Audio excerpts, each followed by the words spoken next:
Bonjour à tous, ravi de vous retrouver dans la suite de l'édition de la nuit. Ça se passe sur France 24 et sur France Info. Voici les titres à la une de ce lundi. Des rafales de tirs entendues ces dernières heures dans la ville de Goma, dans l'est de la RDC. L'ONU appelle en urgence le Rwanda à se retirer de la région. Un sommet extraordinaire doit avoir lieu dans les toutes prochaines 48 heures entre les présidents congolais et rwandais. C'est ce qu'a annoncé la communauté des États d'Afrique de l'Est. D'intenses combats ont eu lieu ce dimanche aux portes de la ville de Goma, capitale du Nord Kivu en RDC.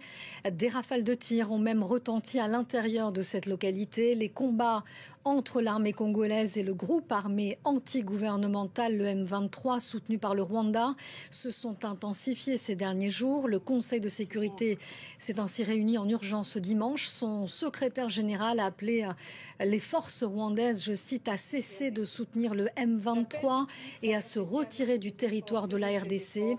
La réponse du Rwanda est arrivée dans un communiqué ce dimanche soir. Ces combats près de la frontière rwandaise continuent de présenter une menace sérieuse à la sécurité du Rwanda et à son intégrité territoriale. Ils requièrent d'une posture défensive durable. Fin de citation. Et lors de cette réunion d'urgence du Conseil de sécurité, la France, mais aussi les États-Unis et la Grande-Bretagne ont appelé le Rwanda à cesser son soutien au M23. Voici les précisions d'Olivier Fessol.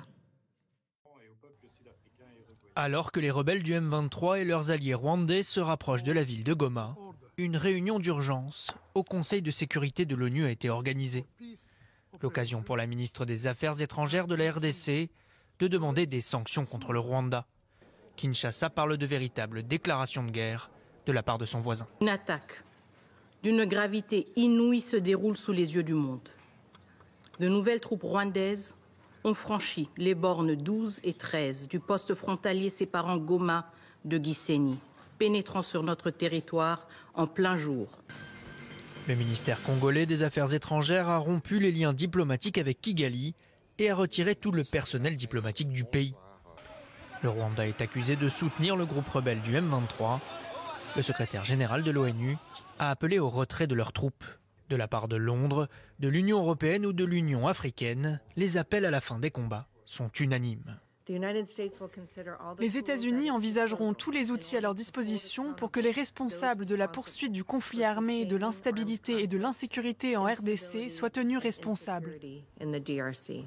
La France a également condamné l'escalade du conflit, estimant que le Conseil de sécurité devait adopter une approche plus ferme à l'égard du Rwanda. La France condamne cette offensive.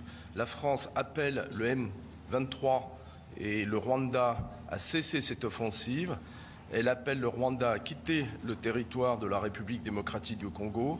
Elle réaffirme son plein soutien à l'intégrité territoriale de la République démocratique du Congo. Elle appelle à une reprise des processus de paix. Plus d'une douzaine de soldats de la MONUSCO, la force de maintien de la paix de l'ONU en RDC, ont été tués lors d'affrontements avec les rebelles du groupe M23. Les Nations Unies comptent environ 14 000 casques bleus sur le terrain.